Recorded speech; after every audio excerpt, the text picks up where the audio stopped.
Seguimos en esta tertulia de viernes 23 de septiembre de 2022. Estamos con Juan Grompone, Marcia Collazo, Alejandro Aval y ahora sumamos una cuarta voz como invitada para este tema en particular. La conocen bien, ¿eh? Susana Mangana, ¿cómo estás? Experta en Islam y mundo árabe. No precisa mucha presentación, Susana Mangana, a esta altura. ¿Cómo andas, Susana? ¿Qué tal, Romina? Un gusto compartir contigo nuevamente esta tertulia y con todos los compañeros. Gracias. Bueno, vamos al tema que nos convoca ahora. Irán se vio sacudido esta semana por una enorme ola de protestas a raíz de la muerte de una mujer, Mahsa Amini, que había sido detenida por la policía por usar mal el velo islámico.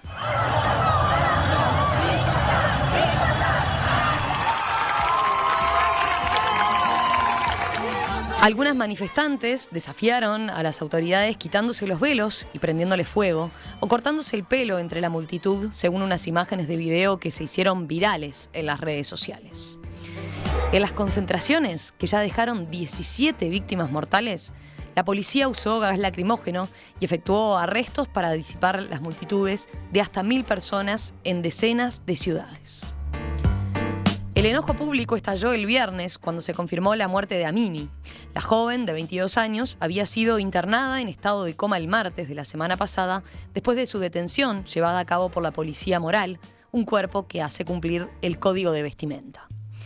Según las autoridades iraníes, la joven falleció por causas naturales, pero activistas y la Oficina del Alto Comisionado de Derechos Humanos de las Naciones Unidas afirman que en el momento del arresto fue golpeada violentamente en la cabeza contra un vehículo de la policía. Estados Unidos impuso sanciones internacionales a la Policía Moral iraní. Ayer, en la Asamblea General de la ONU en Nueva York, el presidente iraní, Ebrahim Raisi, dijo que acepta las protestas pacíficas y prometió una investigación a fondo sobre la muerte de Amini. Raisi acusó a Occidente de doble rasero, recordando los asesinatos a manos de la policía en Estados Unidos y citando estadísticas sobre las muertes de mujeres en Gran Bretaña. ¿Por qué no pedir exactamente lo mismo, dijo, para aquellos que pierden la vida a manos de las fuerzas del orden y los agentes en todo Occidente? Europa, América del Norte, Estados Unidos de América, se preguntó. Bueno, es un tema que obviamente viene dando que hablar desde hace días porque las protestas se incrementan, porque entre ayer y hoy la cantidad de víctimas ha crecido, de víctimas mortales, estamos hablando de las manifestaciones ahora. Ha crecido tremendamente, 17 ya perdieron la vida. Susana, empezamos contigo. Sí, bueno, realmente, Romina, creo que este es un tema al que le debemos prestar la debida atención porque sin esa condena, sin esa repulsa de la comunidad internacional y sin que nosotros, los medios internacionales, nos hagamos eco de estas protestas, tú comentabas, no para corregirte, por favor, no se entienda como tal, pero sí creo que hay que darle todavía mayor gravedad al tono que empleamos porque 17 son los muertos que las autoridades oficialmente reconocen, Romina.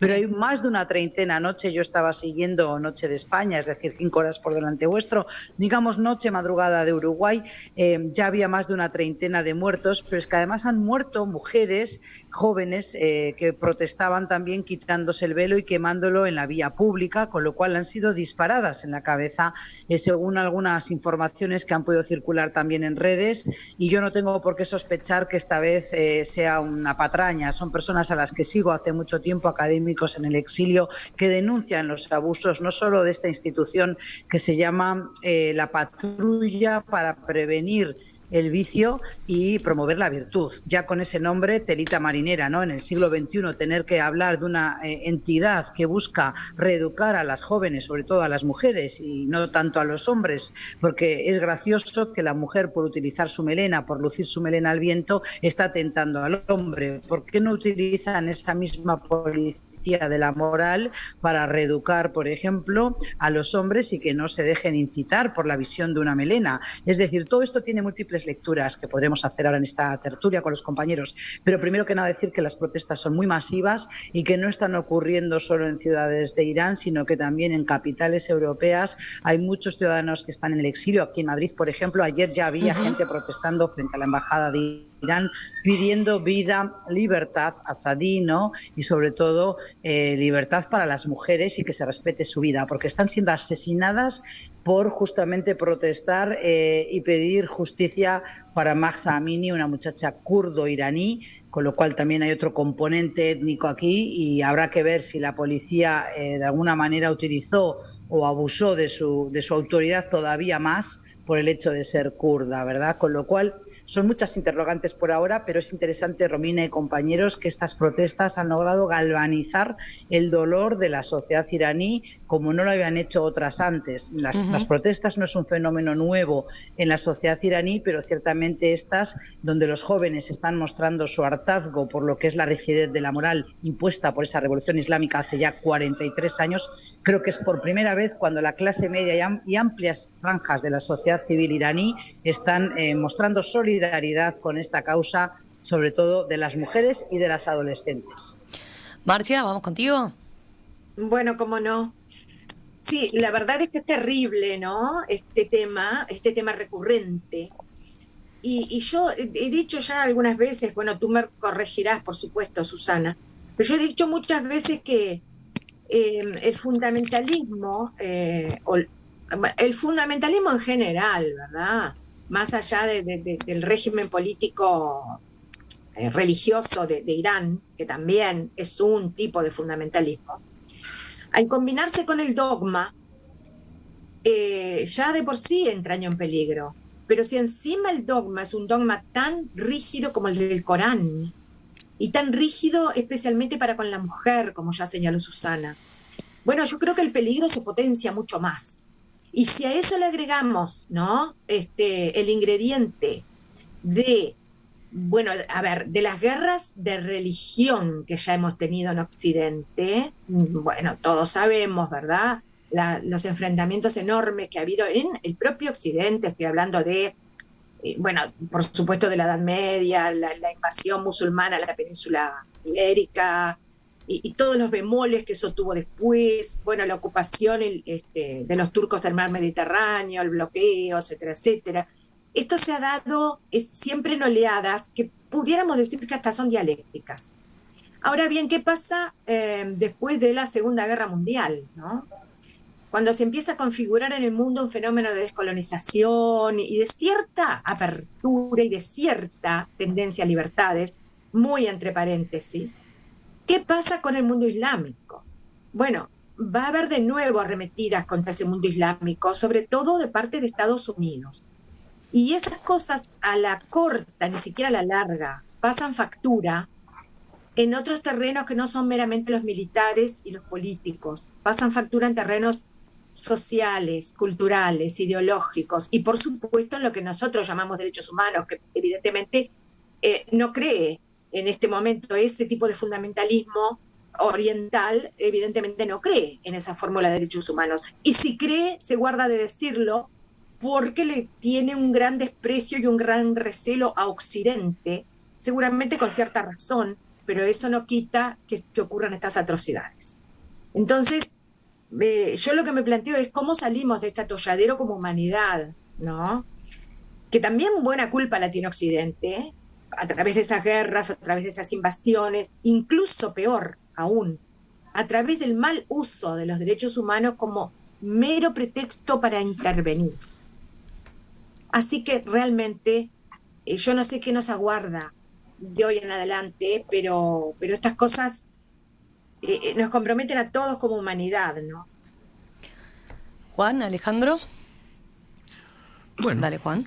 Esto es un caso claro de fanatismo y quiero recordar a alguien muy importante, a Mustafa Kemal, que hasta el presente fue el único musulmán que comprendió cómo se combatía el fanatismo. Mustafa Kemal prohibió a que los turcos se vistieran, los turcos y turcas, de modo que se pusiera de manifiesto su religión. Eliminó todo el aspecto exterior, en especial la vestimenta. Es decir, fue el primero que se dio cuenta que la vestimenta era algo importante y algo exterior que parecía superfluo, pero que ahí estaba el origen del mal. Y entonces en el mundo irreal de los ayatolas aprendieron claramente la lección que les dio Mustafa Kemal. Y por eso es un pecado mortal el mal uso de la vestimenta, en particular para una mujer. Entonces, esto puede parecer trivial, pero basta recordarlo, la prohibición en Francia de usar el velo en la educación pública a las mujeres, a las muchachas musulmanas, y los trastornos que ocasionan ahí, y ocasionan en todo el mundo. Es decir, que el problema del fanatismo llega a la vestimenta. Y como dijo Mustafa Kemal sabiamente, eliminando el tema de la vestimenta, se elimina una buena parte del fanatismo. Interesante el planteo. A ver, Susana se muere por hablar. Susana está silenciada, pero para que escuchamos a Alejandro y enseguida volvemos a vos para contestar, porque creo que querías contestarle algo de lo que decía Marcia, algo de lo que ahora planteaba Juan. Pero la oímos, Susana. Sí, bueno, dale. Te cede la palabra, dice.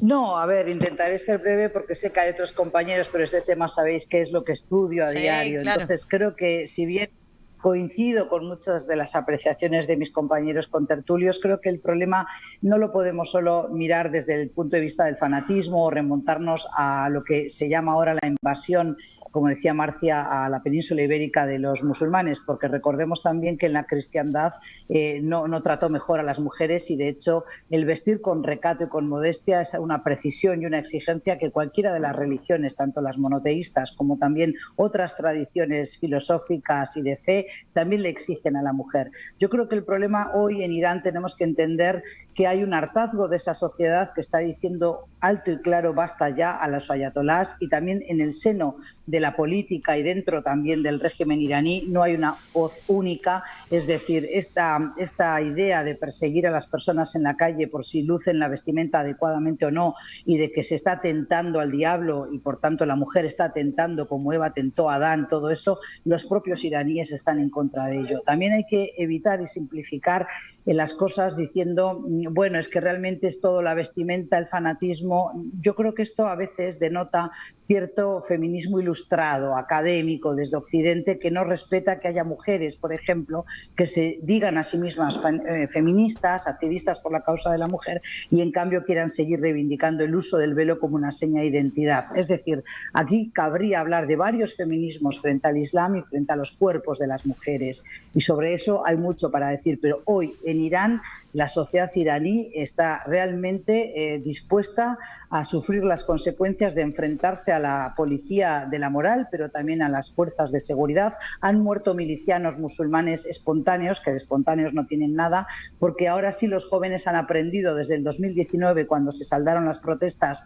con más de 300 muertos, que hay que ir a por las fuerzas de seguridad antes de que ellos puedan derribarlos de una moto. Están incendiando coches de policía, están incendiando la pasada noche comisarías. Entonces realmente son protestas muy, muy importantes, y hay que darles la debida voz y plataforma para que la comunidad internacional no muestre ese doble rasero, donde solo nos preocupamos la semana en que se difunden las fotos de la joven fallecida, y vuelvo a decir que ha habido otras jóvenes que han muerto por protestar pidiendo justicia para Mahsa Amini esta última semana, y eso es muy triste, y no se han hecho eco las noticias internacionales, los principales diarios. Así que bueno, yo creo que esta vez sí, no creo que vaya a tambalearse el régimen, pero están tomando buena nota del hartazgo que muestra la ciudadanía y la sociedad civil iraní. Ahora sí, Alejandro. No es muy fácil encarar un tema de esta naturaleza frente, por ejemplo, a Susana, que bueno, es casi una especialista en asuntos árabes, del mundo árabe, ¿no? O casi no, lo es, una especialista en asuntos del mundo árabe. Y además los comentarios de Marcia y de Juan han sido, creo que, muy razonables. Pero lo primero que se me ocurre es que, hasta donde yo sé, hay una versión del gobierno iraní que dice que en realidad ella no fue sí, que murió muerta. De causas naturales, como sí, un paro cardíaco, ¿no? Sí, cuando estaba llevando, sí. Cuando era llevada incluso, en el centro de detención. Incluso aparentemente mostraron un video, creo, sobre el estado en que se encontraba ella antes, durante y después del momento que la trasladaron, y no coincidirían con la versión que se da, pero eso no tiene mucha importancia. En realidad esto es una protesta que excede mucho el tema del velo, sí. el no velo, como decía Susana. Creo que va muchísimo más allá de eso. Pero también uno se pregunta alguna otra cosa. ¿Puede una sociedad controlar la vestimenta? Nosotros lo hacemos. Claro que lo hacemos. Sí, ¿querés ir desnuda a la playa? No, no lo digo para que lo hagas, ni te lo pregunto en sentido real, sino puramente teórico. Juan, ¿querés ir desnuda a la playa? Probablemente estés cometiendo un delito. Hay playas donde se puede. Sí, pero especialmente establecidas, la famosa Chihuahua ahí en Maldonado, en la cual se dice que se puede, no, y realmente se puede ir sin vestimenta alguna, pero andate tú 100 metros para el costado y estás cometiendo un delito. Y eso es nuestra sociedad hoy día. Entonces uno dice, caramba, ¿hasta qué punto se puede controlar eso? Lo que decías del velo en Francia, en realidad creo que es del burka, no es solo el velo, es algo más, ¿no? Es cubrirse la cara, porque el velo es sobre el pelo, y no creo que, no sé si la objeción de el gobierno francés cubre también el velo, creo que no lo cubre. Susana, a ver, ¿vos lo tenés claro?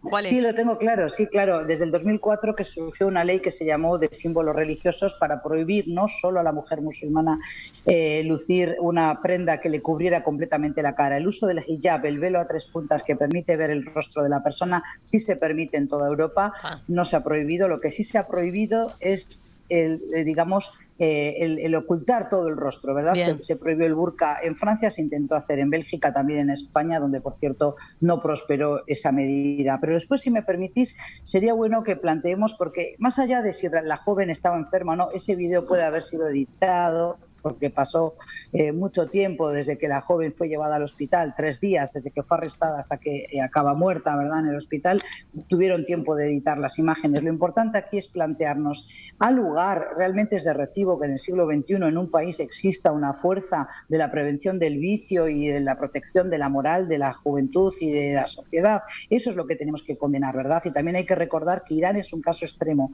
No podemos utilizar ni Irán, ni Afganistán, ni Arabia Saudí como el prisma por el que estamos mirando siempre a Oriente Medio o el mundo musulmán, porque en otros países como en Túnez, en Egipto o en Argelia, la mujer es libre de decidir si lleva el hijab o no. Y eso también es bueno recordarlo para no seguir abonando estas tesis donde nos posicionamos con un eurocentrismo que ya condena al otro como algo primitivo, algo inferior a nosotros, porque eso ha hecho mucho mal y sigue empañando la relación entre Occidente y el Oriente musulmán. A ver, Alejandro, terminá con la idea de lo de la vestimenta y nosotros. No, decía lo de nosotros, lo decía como una reflexión relativa concretamente a la vestimenta, ¿no? ¿Verdad? Yo le decía a Juan que si te corres 100 metros al costado de Chihuahua estás cometiendo un delito y vas preso, teóricamente por lo menos, y es así, y efectivamente es así, y bueno, ¿un delito o una falta? No, es un delito, y es un delito contra atentado violento al pudor o algo por el estilo. En realidad yo no estoy diciendo que me parezca ni bien ni mal, solo te lo comento como una realidad. Que dirás, eso es muy extremo. Sí, claro que es muy extremo, no tiene mucho que ver con lo que ocurrió acá en Irán, pero la explicación que se daba con respecto a la utilización de el velo que le tapa la cara, y en particular del burka por las mujeres en Francia, es que no se las podía identificar. Claro, ese era el argumento principal. Por eso lo del velo estaba permitido, y está, como decía Susana, permitido, claro, porque el velo no obstaculiza. En cambio en Irán lo que te piden es que a las mujeres es que usen un velo, ¿no? ¿Verdad? Ya es mucho más que la prohibición que tenemos de utilizar el burka. Bueno, el exceso de maquillaje, por ejemplo, también es otra de las cosas que les controlan. Sí, son cuestiones que, bueno, aún en el siglo XXI le resultan absolutamente chocantes, ¿no? ¿Verdad? Pero tengamos presente que es un pedazo enorme del mundo que sigue esas reglas, porque no es solo en Irán donde siguen más o menos esas reglas. Susana ahí lo decía, ha puesto ejemplos, reseñaba recién Susana. Sí, ha puesto ejemplos de países donde aún en el mundo árabe esas reglas no se respetan. Tú mencionaste un ejemplo también de alguien que entendía, en Turquía era, ¿no? ¿Verdad? Sí. Que entendía que no debían serse rigurosos con esas reglas sobre la vestimenta, pero hay muchísima gente en el mundo que sigue reglas de esa naturaleza.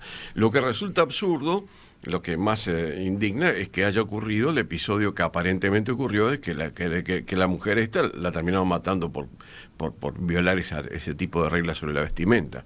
Ahora, también uno piensa que los movimientos insurreccionales, llamémosle así, que hay en este momento en Irán, lo pienso porque no soy un experto en el tema, no simplemente por la información que uno recoge de aquí y de allá, que esos movimientos insurreccionales no tienen que ver con la vestimenta, van mucho más allá de eso, ya que lo que están viendo es si corresponde mantener, a lo que están intentando es cambiar el régimen de gobierno que tiene en este momento en ese país. Sí, ¿no? Claramente, Susana. A ver, Marcia quería decir algo. Dale, Marcia. No, quería agregar que con lo que dijo Susana del eurocentrismo, es un poco lo que yo había tratado de manifestar en mi primera exposición. Nosotros como latinoamericanos también padecemos, nosotros como latinoamericanos también padecemos el eurocentrismo, y vaya que lo padecemos todos los días de nuestra vida. Y sin ir más lejos, en el año 1976, a un gran filósofo, Roberto Fernández Retamar, un periodista francés, le preguntó: ¿existe una filosofía latinoamericana? Y el filósofo dijo: es una pregunta incontestable, porque sería lo mismo que preguntarme: ¿existen ustedes? Entonces, a lo que voy es que cuando yo decía que hay que apelar a la humanidad en su conjunto, porque aquí nos compete a todos este drama humano, también hay que apelar a Occidente en este tema, porque si tengo bien entendidas las cosas, hay un gran recelo, sobre todo en Irán y sobre todo por parte de las autoridades, tanto civiles, digamos así, como religiosas de Irán. Hay un gran recelo hacia Occidente y en especial hacia Estados Unidos en estos momentos. Entonces no se quieren escuchar, no se quieren ver, no se quieren entender, no quieren dialogar. Y además el mundo islámico, como dijo también Alejandro, es mucho más grande que estos picos de fundamentalismos. Lo digo tratando de no caer en simplificaciones burdas, pero al fin de cuentas es así, es mucho más grande.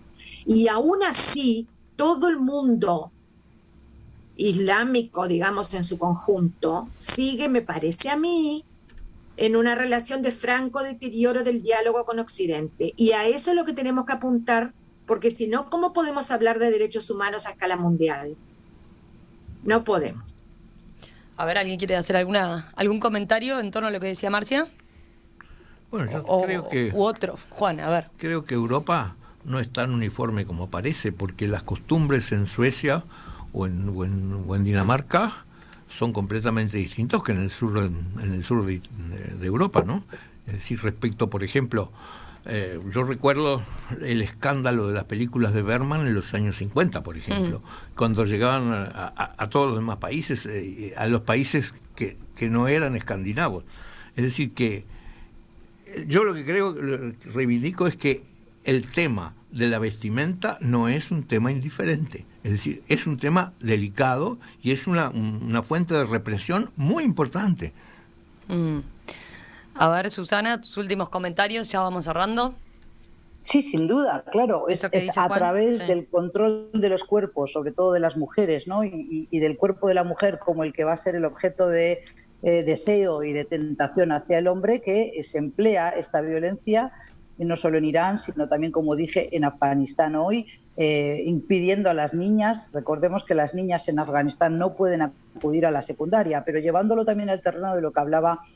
Bueno, y por cierto, en Turquía hoy todavía el uso del velo en la funcionaria pública, es decir, en una juez o en una persona que tiene que dictar clase en un colegio público, está prohibido. Con el presidente islamista que tienen, que es Erdogan, que pertenece a un partido de credo y de dogma y de eslogan y de lema islamista, como es AKP, pues entonces sí que han intentado suavizar esa norma que fue impuesta por el padre de los turcos, Kemal Pasha Atatürk, ¿verdad?, cuando sucumbe ya el Imperio Otomano. Pero evidentemente hay otra libertad de elección en las ciudades, en los pueblos, en las villas de Turquía, que no existe en Irán, donde taxativamente cualquier mujer que está en el espacio público después de desarrollarse, es decir, después de ya tener el periodo, tiene que cubrir su cabeza y puede descubrir el rostro, pero sin necesidad excesivo maquillaje. ¿Por qué?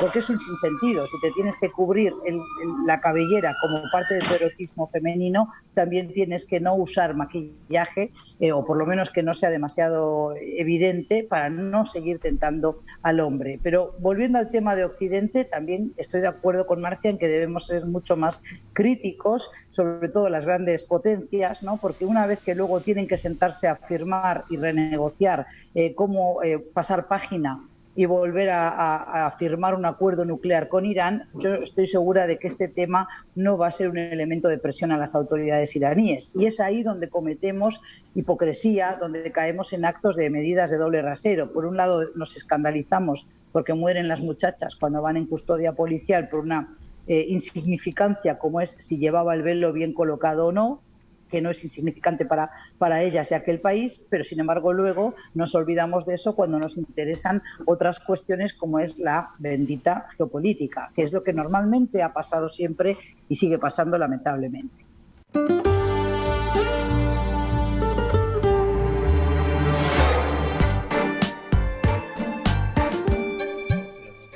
Daniel, desde la audiencia, pregunta, ¿qué piensan que pueda pasar hoy en el partido con Irán? ¿Tenían presente que Uruguay jugaba con Irán? Ese era mi telegrama, ¿no? ¿Era tu telegrama? Que Uruguay capaz que debería, no sé, hacer algo, decir algo, o manifestar de alguna manera, digamos, su crítica frente a lo que está sucediendo en Irán.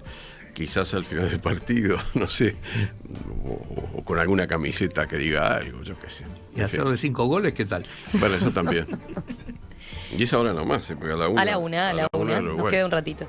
Susana Mangana como invitada. Muchísimas gracias, Susana. Como siempre, un placer estar en contacto contigo. Nos reencontramos prontito. Gracias. Muchas gracias y perdón por la vehemencia, pero son temas que me llegan muy de cerca porque conozco a muchas mujeres iraníes y otras que no son de Irán y que viven esto con especial dolor. Muchas gracias por la oportunidad de hablar de ello. Alejandro Babal, Marcia Collazo, Juan Grompone, a ustedes también, como siempre, gracias y nos reencontramos el viernes que viene. Sí, por supuesto.